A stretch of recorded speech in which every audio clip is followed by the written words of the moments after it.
Hello students. आज हम लोग बात करेंगे एक और तरह के शॉर्ट टेस्ट की। जैसे पिछले वीडियो लेक्चर में हम लोगों ने पढ़ा था ओपन सर्किट टेस्ट। उसकी मदद से हम लोग ट्रांसफार्मर के सर्किट कांस्टेंट और एफिशिएंसी और रेगुलेशन को हम लोग निकाल सकते हैं। उसके जो कुछ डिसएडवांटेज थे उसको दूर करने के लिए ये शॉर्ट सर्किट टेस्ट का यूज़ किया जाने लगा। शॉर्ट सर्किट टेस्ट में क्या होता है कि इसमें हम जो लो वोल्टेज साइड होती है ट्रांसफार्मर की, ठीक है, पहले मैं इसका सर्किट डायग्राम आपको ड्रॉ कर देता हूँ। सपोज कीजिए ये ट्रांसफार्मर है, ठीक, और इसमें ये ध्यान रखिएगा कि ये हाई वोल्टेज साइड है और ये लो वोल्टेज साइड है, ठीक।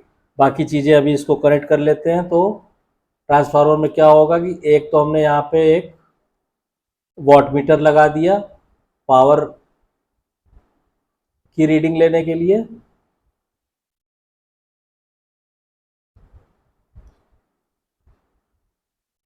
ठीक है। उसके बाद यहाँ पे एक एमीटर हो गया करंट मेजर करने के लिए, और यहाँ पे हमने इसको से वोल्टेज सप्लाई दे दिया, हमने वोल्टेज सप्लाई, और या इसको कायदे से आप लिख सकते हैं वेरिएबल वोल्टेज सप्लाई, ठीक। और इस साइड में वोल्टेज नापने के लिए हमने ये एक वोल्टमीटर कनेक्ट कर दिया, ठीक। तो और अब मान लीजिए इसमें ये जो करंट फ्लो कर रही है वो करंट फ्लो कर रही है मीटर में आई एस सी, मतलब शॉर्ट सर्किट टेस्ट की हम लोग बात कर रहे हैं। फिर यहाँ पे हो गया आपका पावर मेजर करेंगे, ठीक है, और ये हमें यहाँ से रीडिंग ले लेंगे। अब इसको देखिए, इसको शॉर्ट सर्किट टेस्ट क्यों कहा जाता है, शॉर्ट सर्किट टेस्ट इसलिए कि ट्रांसफार्मर की जो लो वोल्टेज साइड होती है उसको हम क्या करते हैं, उसको हम शॉर्ट कर देते हैं। उसको हम से सपोज कीजिए इसको शॉर्ट कर दीजिए आप, ठीक। और इसको हम शॉर्ट करते हैं कैसे, इसको हम शॉर्ट कर देते हैं बाय ए थिक कंडक्टर। ये क्या होता है, ये एक थिक कंडक्टर है। थिक कंडक्टर से हम लो वोल्टेज साइड के ट्रांसफार्मर की लो वोल्टेज साइड को हम शॉर्ट कर देते हैं। क्लियर। अब इसमें क्या है कि बाकी कनेक्शन आपने कर दिया। अब इसमें क्या है कि the reason for short circuiting the low voltage side and taking measurements on the high voltage side, मतलब हमने लो वोल्टेज साइड को ही क्यों शॉर्ट सर्किट किया और हाई वोल्टेज साइड पे हम क्यों मेजरमेंट कर रहे हैं, इसका उल्टा क्यों नहीं कर रहे हैं, उसका कारण है। उसका कारण क्या है, तो उसके रीजन ये है, पहला तो ये है कि the rated current on high voltage side is lower than that of low voltage side.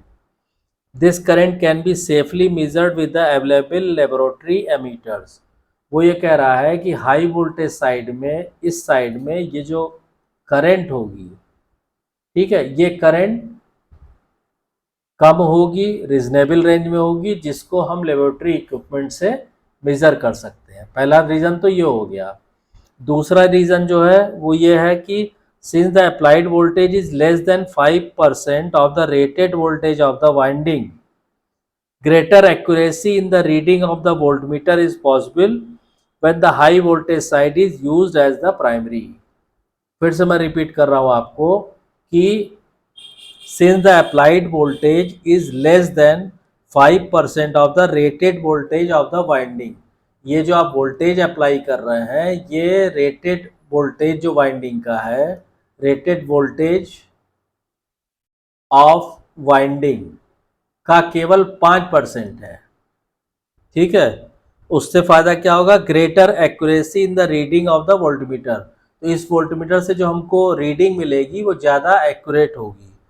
तो कब, जबकि हम हाई वोल्टेज साइड को एज ए प्राइमरी यूज करेंगे। तो ये दो रीजन है। पहला तो रीजन जो है करंट वाला हो गया, भाई करंट एक रीजनेबल रेंज में रहेगी जिसको हम लेबोरेटरी इक्विपमेंट से मेजर कर सकते हैं इस वजह से। और दूसरा ये हो गया कि अगर हाई वोल्टेज साइड को हम प्राइमरी की तरह यूज करेंगे तो इस वोल्टमीटर की जो रीडिंग आएगी वो एक्यूरेट आएगी। इन दो रीजन की वजह से शॉर्ट सर्किट से टेस्ट में हाई वोल्टेज वाइंडिंग को प्राइमरी वाइंडिंग की तरह यूज किया जाता है। क्लियर? ये तो हो गया आपका इसका कारण कि क्यों यूज किया जाता है। अब क्या है कि the high voltage winding is supplied at the reduce voltage from a variable voltage supply. इससे the supply voltage is gradually increase until full load primary current flows. या ये जो हमने वेरिएबल सप्लाई वोल्टेज लगाया है इसको हम बढ़ाते रहते हैं कब तक? जब तक कि हमको फुल लोड प्राइमरी करंट न फ्लो करने लगे। ठीक? When the rated full load current flows in the primary winding, rated जब प्राइमरी वाइंडिंग में जो भी हमें हमारी रेटिंग है फुल लोड करंट की वो आने लगेगी, तो उसी की वजह से क्या होगा कि यहाँ पे भी सेकेंडरी में भी रेटेड फ्लो ऑफ करंट होने लगेगा। ठीक है? अब उसके बाद इस स्थिति में देखिए फिर से मैं बता रहा हूँ कैसे करते हैं टेस्ट। इसमें ऐसे करते हैं टेस्ट कि इस तरह सर्किट कनेक्शन करने के बाद हम इस वेरिएबल वोल्टेज सप्लाई को बढ़ाते हैं और इसको तब तक बढ़ाते हैं जब तक कि यहाँ पे जो बहने वाली करंट है, ये जो आपने ISC दिया है, ये जो आपने प्राइमरी की रेटिंग दी है वाइंडिंग की, प्राइमरी की जो रेटिंग है वाइंडिंग की, उसमें करंट बहने की वैल्यू, जो करंट की जो वैल्यू अलाउड है प्राइमरी वाइंडिंग में, वहां तक जब ये करंट पहुंच जाती है वहाँ उसके लिए हम लोग ये सप्लाई वोल्टेज बढ़ाते जाते हैं। और जब ये रेटेड प्राइमरी करंट यहाँ बहती है तो रेटेड सेकेंडरी करंट यहाँ भी फ्लो करती है। अब इस अवस्था में हम वोल्टमीटर की, एमीटर की और वॉटमीटर की रीडिंग नोट कर लेते हैं। ठीक है? और इस तरह जब हम ये रीडिंग नोट कर लेंगे तो उसके बाद उन रीडिंग से हम बाकी सारी चीज़ें, जैसे आपका ये P, यहाँ पे आप कह सकते हैं फुल लोड कॉपर लॉस, ये सारी चीज़ें हम लोग की कैलकुलेट हो जाएंगी। ठीक? इसका क्या फॉर्मूला होगा वो मैं आपको बता देता हूँ। ठीक है? कि जैसे आप सबसे पहले V1 निकालेंगे, when the primary voltage use in supplying the voltage drop in total impedance, तो ये हो जाएगा V1SC इज इक्वल टू हो जाएगा I1SC इंटू Z1E। ठीक है? और अगर हम ये मान लें कि if cos phi SC is the power factor, ठीक, तो पावर कॉपर फुल लोड पे कितना हो जाएगा कॉपर लॉस, ये आ जाएगा आपका V1SC into I1SC into cos phi SC, ये आ जाएगा आपका फुल लोड पे। ठीक? उसके बाद अब मान लीजिए हमने ये कहा कि एमीटर जो लगा था हमारा, एमीटर की रीडिंग जो है वो है कितनी, से हमने कहा I1SC। ठीक?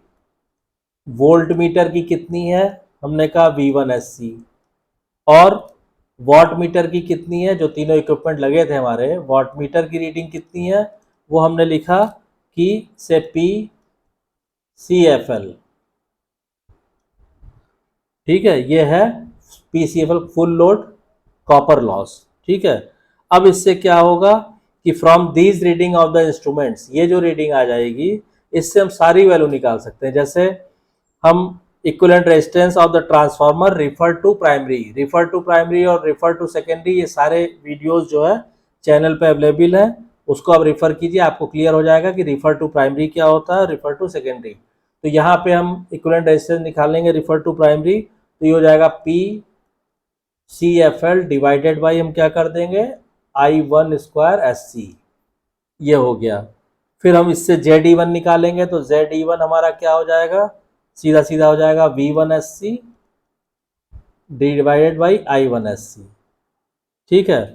फिर जब हमें ये पता चल गया, तो इससे हम क्या करेंगे, XE1 रिएक्टेंस निकालना चाहेंगे, तो अंडर रूट ZE1 का स्क्वायर माइनस RE1 का स्क्वायर, ये निकल आएगा। फिर आप cos फाई SC निकालना चाहेंगे, तो R/Z हो जाएगा आपका RE1 अपॉन ZE1, इससे पावर फैक्टर भी निकल आएगा। अब ये क्या है, with the short circuit test performed only one side the equivalent circuit constant refer to other side can also, देखिए अब चूंकि आपने केवल हाई वोल्टेज साइड में, प्राइमरी साइड में आपने शॉर्ट सर्किट टेस्ट परफॉर्म किया है, तो ये जो चीज़ें आ रही हैं सब प्राइमरी की आ रही हैं। अब आपने कहा कि नहीं सर हमें सेकेंडरी की भी पता करनी है, तो आप ऐसे निकाल सकते हैं। वो रिफर्ड वाला मेरा वीडियो देखिए जिसमें हमने refer to primary, refer to secondary किया हुआ है, तो उससे आपको एकदम क्लियर हो जाएगा। बाकी फॉर्मूला मैं यहाँ पे दे दे रहा हूँ। तो ZE2 आप निकालेंगे तो ये हो जाएगा ZE1 into T2 upon T2, और T1 क्या है, नंबर ऑफ टर्न्स है, ये हो गया। यानी सीधा सीधा अगर इसको हम अल्फा लिख लें तो ये हो जाएगा ZE1 अपॉन अल्फा स्क्वायर, ये क्या है, टर्न रेशियो। फिर ऐसे ही RE2 आप लिख सकते हैं, RE2 निकल आएगा RE1 अपॉन अल्फा स्क्वायर। फिर XE2 इज इक्वल टू हो जाएगा अपॉन अल्फा स्क्वायर।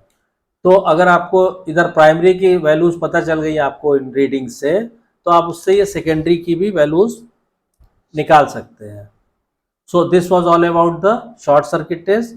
यानी शॉर्ट सर्किट टेस्ट से अगर जो भी रीडिंग्स आ रही हैं उनसे आप इन ये वोल्ट मीटर और वॉटमीटर की रीडिंग से आप equivalent resistance, equivalent impedance, equivalent reactance, power factor, refer to primary निकाल सकते हैं, और रिफर टू सेकेंडरी आपको निकालना है तो आप ये फॉर्मूला यूज कर सकते हैं। So this was all about the short circuit test of a transformer.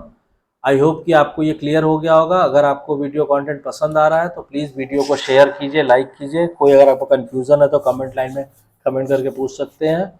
और चैनल पे नया आए तो चैनल को सब्सक्राइब कीजिए, और सब्सक्राइब करने के बाद नोटिफिकेशन बेल को ऑन कर दीजिए, ताकि जब भी कोई नई वीडियो अवेलेबल हो चैनल पे उसकी इन्फॉर्मेशन आपको इमीडिएटली मिल जाए।